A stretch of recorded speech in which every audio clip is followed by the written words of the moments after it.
Hi everyone, this is Dr. Nitin Chhoda and welcome to this episode of Ignition Time. I have to be honest with you, I'm a little sad while I'm making this video because this is a subject that's very near and dear to my heart.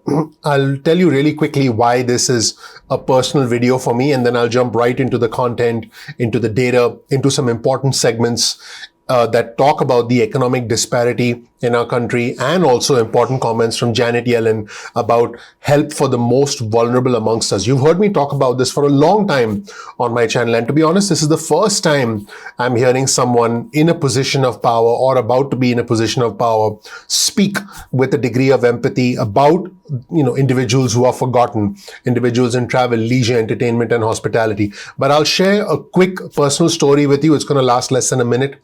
I came to the United States with nothing, zip. If you don't know anything about me, check out my video. You'll learn about my rags to riches story. I have the fortune, the honor, the privilege of living the American dream. I'm also extremely fortunate because I own software companies and I am in the stock market. I mean, my two biggest holdings, Apple and Bank of America, they've done quite well in the stock market. In fact, today, as I'm recording this video, the stock market's going sideways. It went sideways yesterday, but Apple just continues to go up. Apple is by far my biggest holding, and I'll continue to add to Apple. Now, the reason I'm mentioning all this is what is happening within the economy is that the most vulnerable amongst us, the local pizza place, the local barber, the local diner, my local sushi place, I love sushi. The most vulnerable amongst us is small businesses and their employees, my fellow Americans. They are the ones who are being left behind. It's actually hard for me to make this video because I come from nothing. And I have, again, like I mentioned, I have the fortune, the honor, the privilege of being here.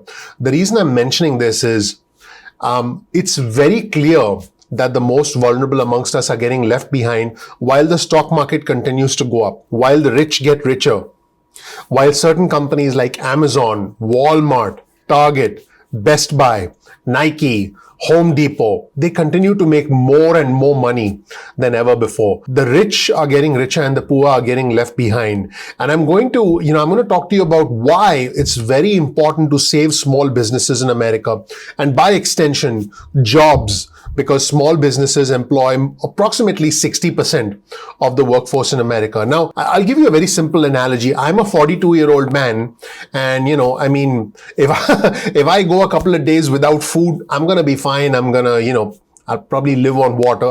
I should do that. It'll be a nice cleansing effect. But I have a 5-year-old son and a 2-year-old daughter. My 5-year-old son and 2-year-old daughter cannot go for 2 days without food. They cannot. It's not possible. And a better example would be a baby. A baby can't go a couple of hours without food. And the analogy is that a small business does not have the ability to last until March or April or May, presumably when we'll see more stimulus and when the effects of the vaccine will be apparent. A small business doesn't have that kind of funding, doesn't have that kind of saving, doesn't have that kind of cash flow. A small business can't last that long. And this is what makes me sad. That's why I started this video by saying I was sad.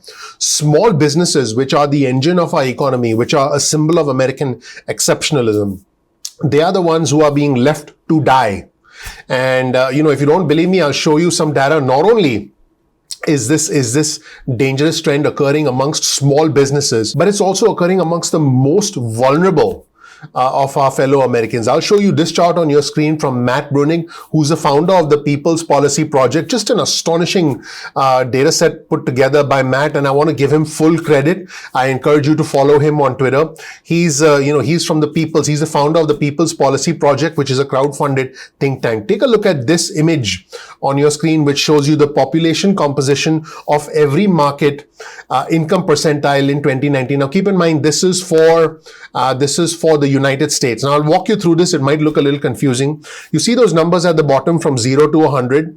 They represent the income percentile. And you see that vertical line that represents the poverty line. So in other words, everything on the left side of your screen, on the left side of that poverty line, represents individuals who are living below the poverty line.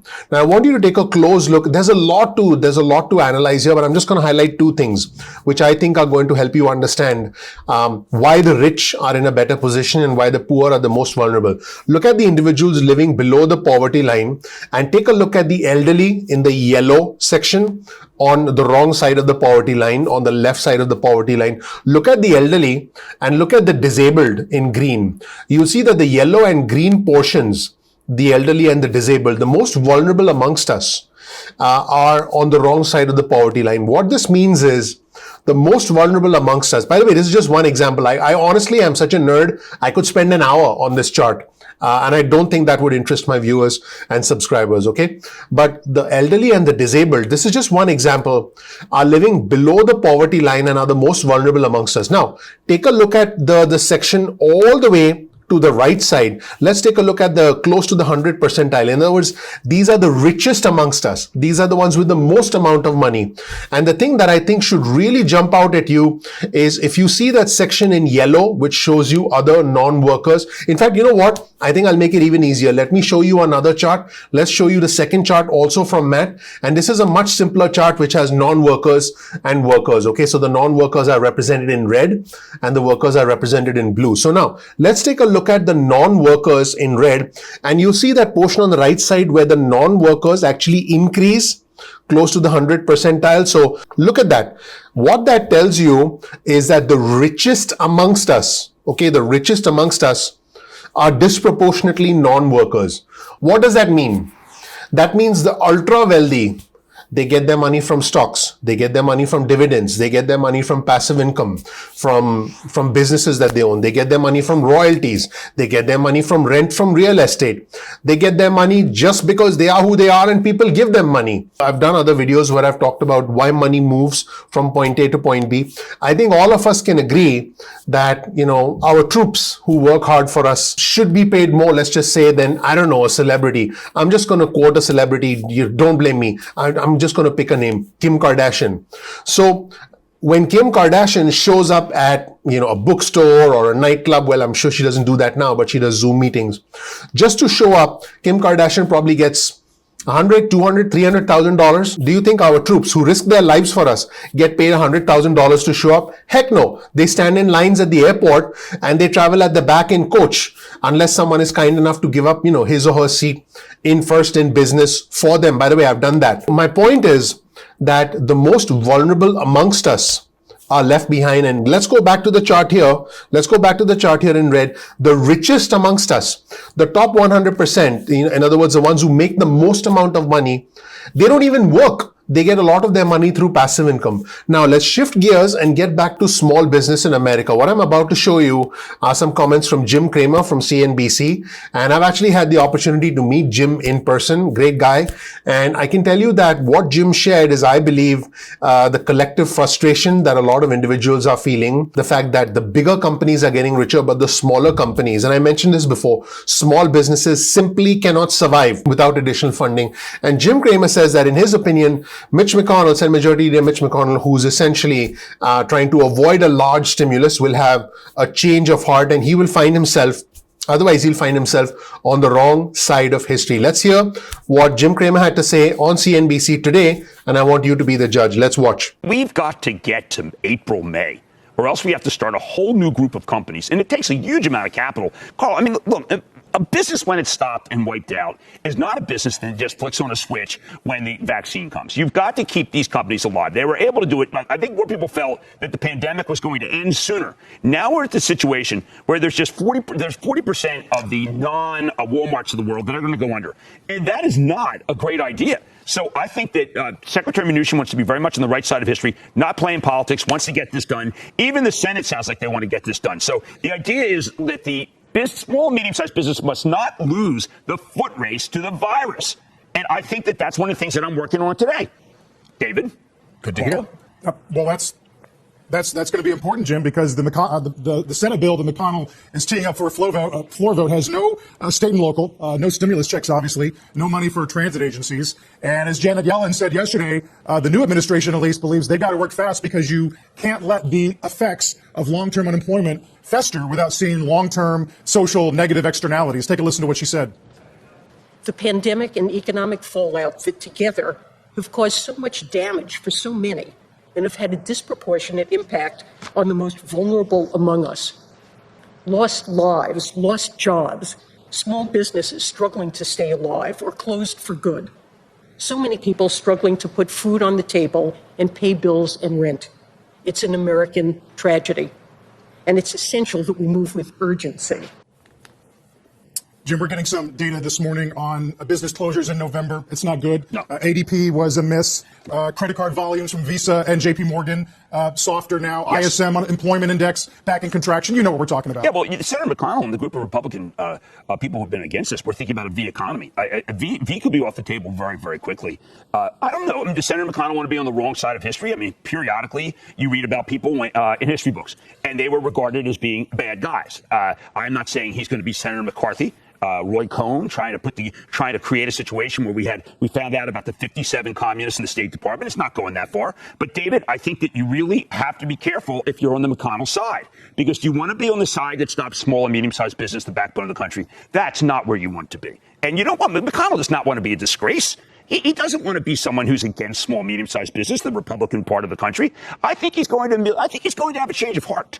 Wow. I find that hard to imagine. Well, I think he's going to find himself on the wrong side of history, because there's going to be people right now who are trying to figure out what the history books are going to say. And they're not going to be kind to those who wiped out small and medium-sized business in favor of Walmart, in favor of Costco, in favor of Target, in favor of Walgreens, in favor of CVS. Is that who he wants? Because I'll tell you, man, he is going to move the stock market higher. Maybe that's the goal, to get Walmart to $200. So that's it, everybody. Let me know what you think in the comments section below. I really appreciate you watching. I will include a link in the description section below to all the resources that we use in this article. Let me know what you think about this massive disparity and the fact that the most vulnerable amongst us are left behind. I thought the comments from Janet Yellen about the most vulnerable amongst us needing help were very profound, were very meaningful. I haven't seen anybody from the administration, anybody from government really address that in a genuine, empathetic manner, actually understanding the plight of those who are suffering. I've been there. I know what it's like to be homeless. I know what it's like to have no money.